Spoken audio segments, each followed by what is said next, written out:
Left side, left side, left side. Got one.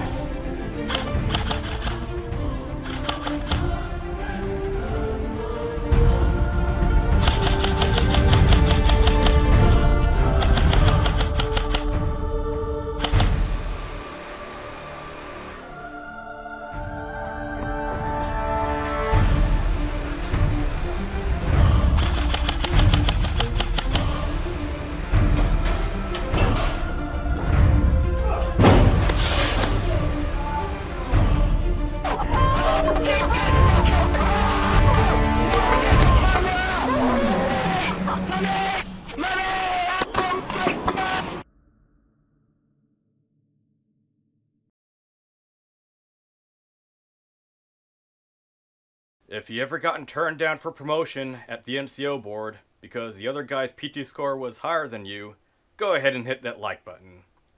If that other guy later got promoted and later committed a string of sharp and sexual harassment violations, go ahead and subscribe and ring that bell. Ladies, gentlemen, and often forgotten, but not by me, Safariland ALS SLS holsters.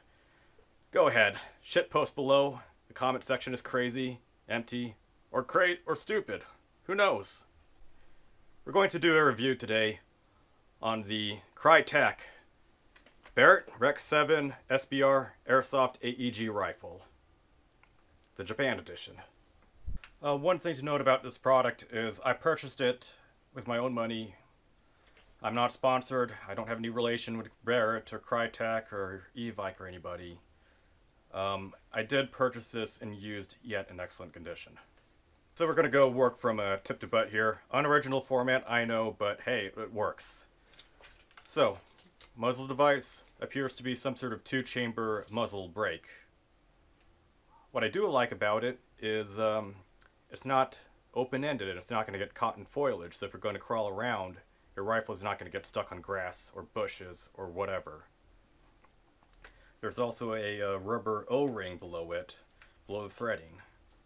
So, if you take it off,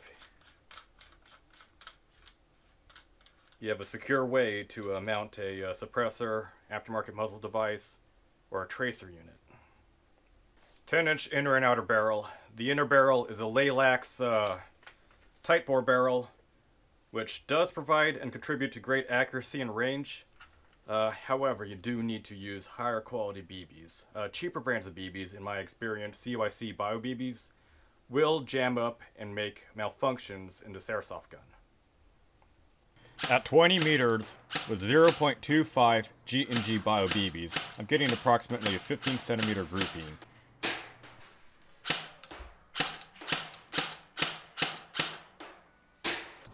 Overall, I find the precision to be much superior to a stock Tokumori AEG M4.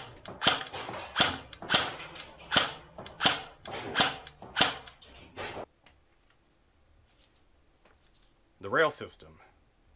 It's an M-lock rail system in which there are M-lock positions on the 3, 6, and 9 o'clock positions with a full-length Picatinny rail on the top. There are several ways and several methods in which the rail system is secured to the receiver. And it is incredibly robust and strong, and I've sensed and perceived no sense of play or rattle. It is incredibly solid. However, the receiver and the rail system are proprietary to each other, and below where the rail and the upper receiver meet, there's a little extra slot for additional stability.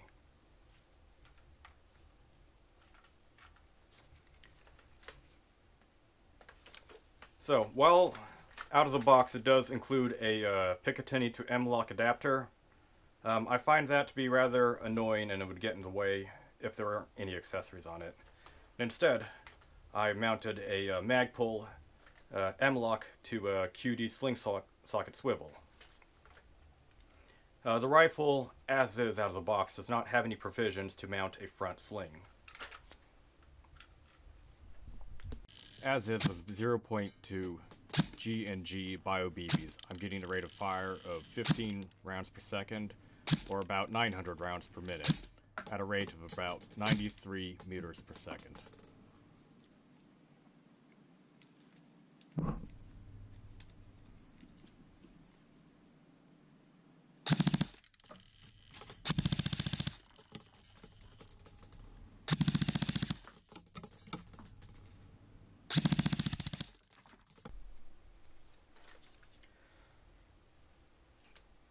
The rail system, the upper and lower receiver, the buffer tube, and other parts are made out of metal, which feels solid and feels nice and has a good heft to it. The center of balance of this is also excellent in my own opinion. If you pull the charging handle back, you do get exposed to a hop-up wheel, and this one is, I consider to be quite excellent in both the hop-up unit itself as well as the adjuster for it, in which there are clearly marked sections going from 0 all the way to 15. This contributes to consistency. That way, if you ever reset your hop, you have a mental note of which setting it is to accurately exploit the range of this airsoft rifle, you can easily do so. It's also much more precise, and there's more tactile clicks and feedback when adjusting this hop device than it is over a standard V2 gearbox. One issue I do have, these backup iron sights, these Krytac polymer iron sights, while they are adjustable, the rifle, the way it is hopped up and set, it shoots higher than the sights facilitate. So that means you need to get a optic on it. I strongly recommend you get something that is either a 1/3 co-witness, if not higher, such as a 1.93. A optic is a must-have for this rifle, as the stock iron sights are not adequate for accurate precision and aim, point of impact. Disassembly of this airsoft rifle is relatively straightforward and easy. All that is required is a rubber mallet and also a metric Allen key set. From there you can easily remove the inner barrel and clean that inner barrel incredibly easily. This sort of takedown process is much more easier than a standard Tokyo Marui M4 type gearbox and rifle.